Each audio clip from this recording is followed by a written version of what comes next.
Listen, what makes you a man, in my eyes, is you being man enough to live your life by your own instruction manual. See, deep down inside, gangsters respect niggas that's not no cowards, but then man enough to say, I don't want to be in that shit. I got my own thing going. You know, a lot of youngsters and a lot of young dudes get mixed up on what manhood is. You gotta think of a group of youngsters and pressuring you to do this and to do that, and you'll be a man. You gotta really think about it. Ain't none of them niggas men. You're getting peer pressure from a bunch of 15, 16-year-olds. None of them are men. The people you see that's men that you think is lame, or he got a job, he got a family, that's lame. Nah, that's a man, bro. That's the coldest part about it is this shit be tricking niggas into what a man is, what being tough is. You know? A little bit of fear is good. Just a little bit. You ain't gotta be overwhelmed by fear to where you shaking in your boots. You know? But yeah, man. A man is somebody man enough to stand up for what they trying to do.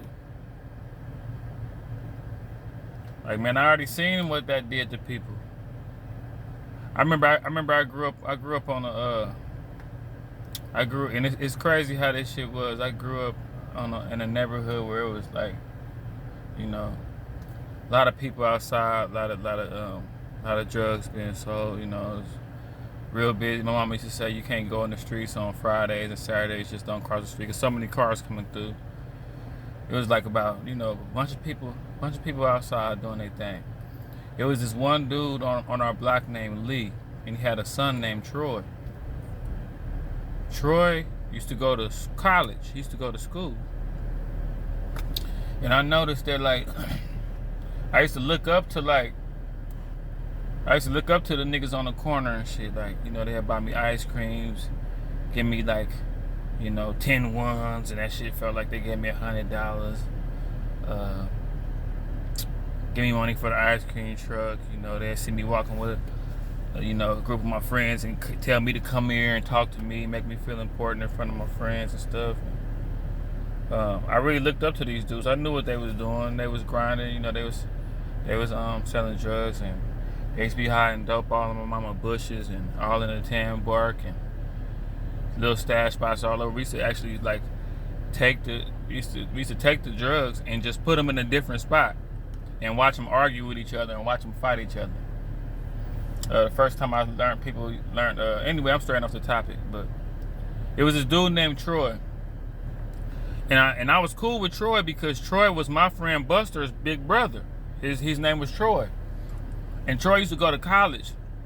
But Troy used to have to walk down the street back and forth. He was good in the morning because everybody wasn't out there.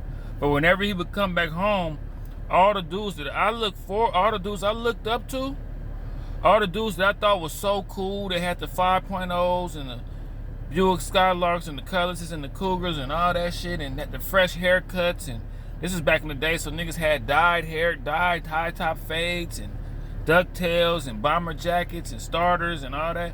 You know, the people that I looked up to, they used to beat up Troy. Used to try to jump him. And used to be like, schoolboy this, schoolboy that, and pushing him upside his head. It was kind of like the Calvin from McDonald's commercial, but the negative version of Calvin. Like, it was like if Calvin got beat up by everybody for working at McDonald's. That's what Troy was. Troy wore glasses. He never really came outside. He never really talked to nobody. But the only reason why I knew him because he was my friend Buster's big brother. So I would be at Buster's house seeing Troy like, oh, that's your older brother. I don't never see him nowhere.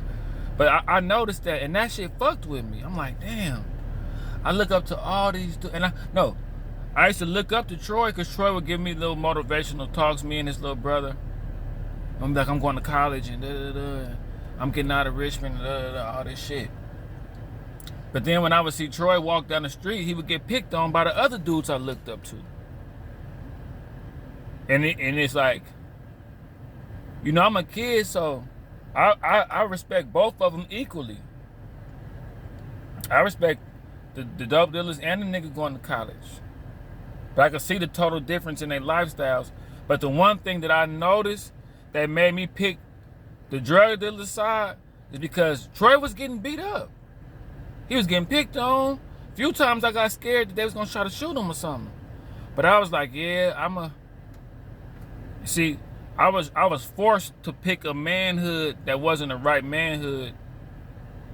It was by force almost, because that put fear in me. Man, I don't want to ever walk down the street with a backpack and books and look studious with glasses on, because I'm going to get beat up.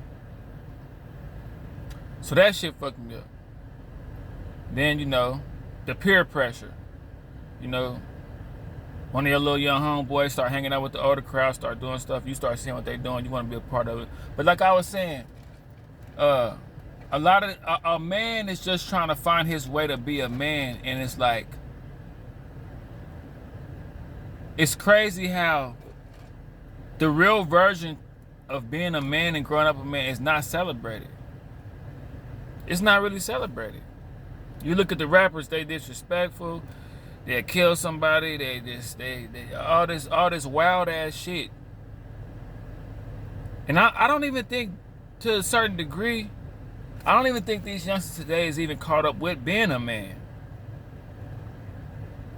But the crazy thing about it is, most gangsters respect men for being men. The real ones. See, that's what a lot of people don't know.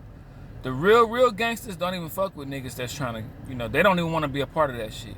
The real gangsters, they're not gonna see you walking and rally up each other and try to jump you and all. That be the little weaklings trying to prove themselves, trying to prove their manhood. The real stomp down niggas don't even really be thinking like that.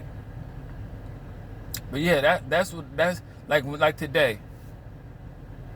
When I look at my examples of a man, I don't see too many of them. I don't see too many just stand-up men being celebrated. People respect the gangsters and the niggas that know how to dress a lot, and the crooks and the scammers, and people respect snakes.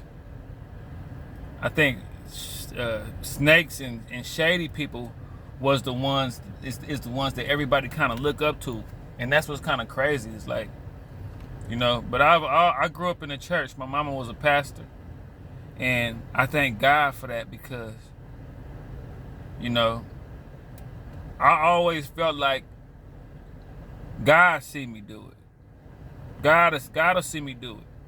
Yeah, I'm behind closed doors. Yeah, I'm in the cut, but God see me still though, and I'm still gonna have to, I'm still trying to get into heaven. I don't want to get to the heaven's door and be like, God, I was going through. God, it's your boy. You already know. We gotta go to the side, because I gotta talk to you about something in our business and everybody's business, and I got some special little things I need you to kind of grant me some little leniency on, because you know what I was going, God. Let's talk this out. I'm not trying to do all that when I get to heaven. That's how I felt. And yeah, man, a lot of these dudes, it's just confused on what makes them a man. They know when you a man. They can feel when you a man. Some dudes don't like it. Some dudes respect it. But it's a good feeling, man. It's a good feeling. It's not as action-packed as all the other stupid shit that you be doing, but it's more satisfying, and it's more of a foundation, and it's more purposeful. You see dudes that got a little older, they spent all their time doing all that other shit, and then, when you get to be my age, you can't be nothing but a man. You can't be somewhere trying to kick it with youngsters, trying to blend in here, trying to blend in there, and trying to get along with, like, you can't do all that. You look stupid. That's the crazy part about it. At a certain age, you have to be nothing but a man. Like, it's like, okay, bro, you're 30. You're not in the mix no more. What looks cool now is being a man right now. But you could be a man all through your young years, too.